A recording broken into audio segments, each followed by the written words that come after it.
It all started with a wardrobe malfunction.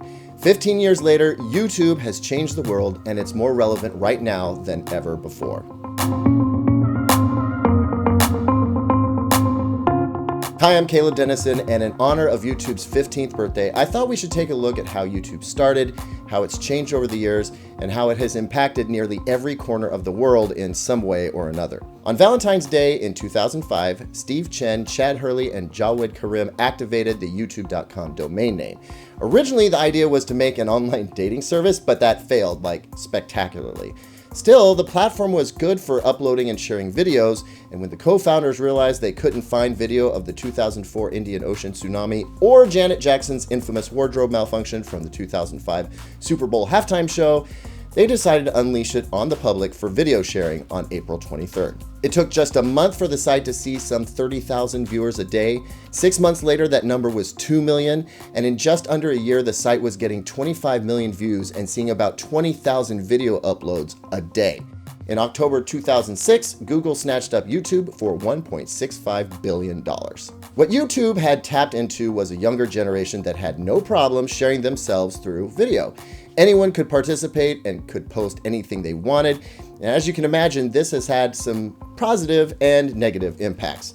On the one hand, you've got cute cat videos. On the other, extremist propaganda.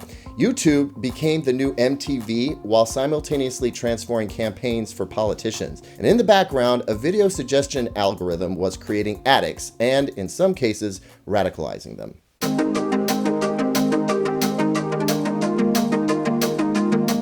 The first area of influence we should look at is music. A 12-year-old Justin Bieber was discovered on YouTube after his mom uploaded a video of him singing. 3 years later, Bieber sold out Madison Square Garden in 22 minutes. Now, in many ways, that's the story of how YouTube started to change music. It took the power out of the hands of talent agents and record labels and put it squarely in the hands of artists. By going direct to the audience, previously unknown artists now had a shot at celebrity. The Cool Club, created by record labels, wasn't rendered obsolete, but it certainly blew the doors wide open. Look no further than South Korean singer Psy as an example. His sixth album was brought to worldwide fame when Gangnam Style went viral in 2012. That video held the most viewed video spot on YouTube for 4.5 years and has over 3.5 billion views. And let's also talk about parody videos, a major staple on YouTube. Remember the Lonely Island's Lazy Sunday and In a Box went viral on YouTube. These are videos that were shot in a day as Saturday Night Live shorts, but they took off in a huge way and helped popularize YouTube.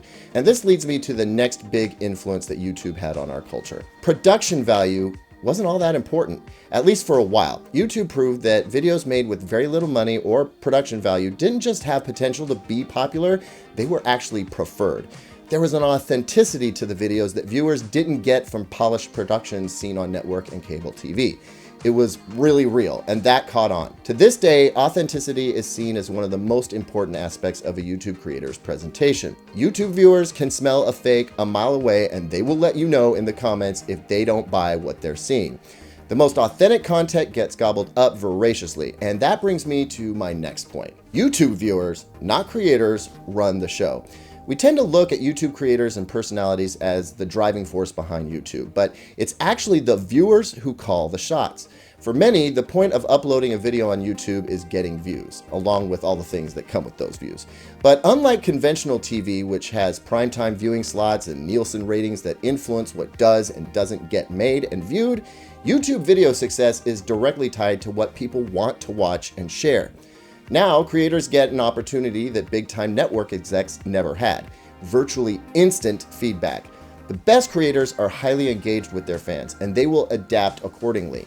Creators fine-tune their channels based on the shifting desires of their community, and the best ones can sustain themselves for long term. YouTube birthed this kind of producer-viewer relationship.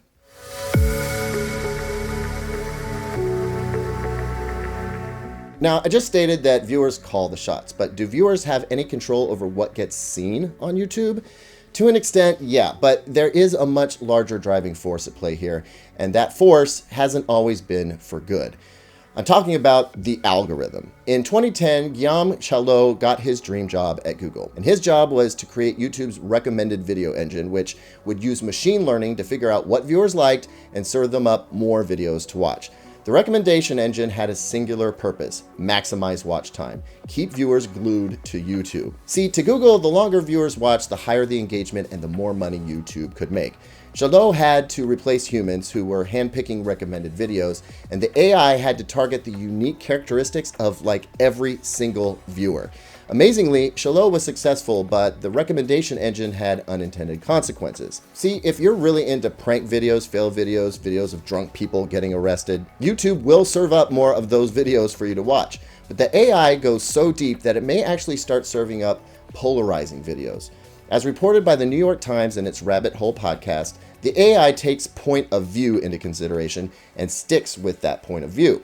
For example, if you watch videos shown from the side of a group of protesters, then you will continue to see videos only from the perspective of the protesters. But if you watch a video taken from the side of a policeman, then you will continue to see videos from the perspective of the authorities. This can be very polarizing, and there's mounting evidence that shows recommended content algorithms are contributing to radicalization. Now, to battle this, Google has taken several steps, and it's a tough battle because, technologically speaking, it's difficult to build a machine that can tell the difference between a video created by a terrorist and one which was made by a reputable media organization covering the news around terrorism. Regardless, YouTube continues to be used by many groups to further their agenda. So while some folks may be jamming to new music, watching the latest iPhone review, others are digging into controversial and potentially dangerous content. Can't argue with this though. Folks are getting paid. One of the biggest impact that YouTube has had is that it's making a whole bunch of people a whole lot of money.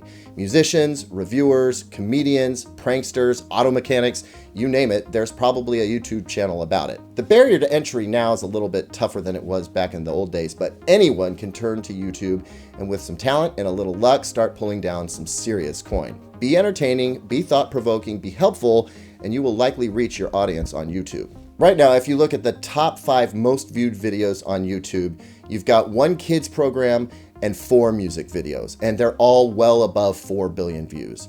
No wonder YouTube Music and YouTube TV were created. And as for the future of YouTube, I think we're witnessing that right now.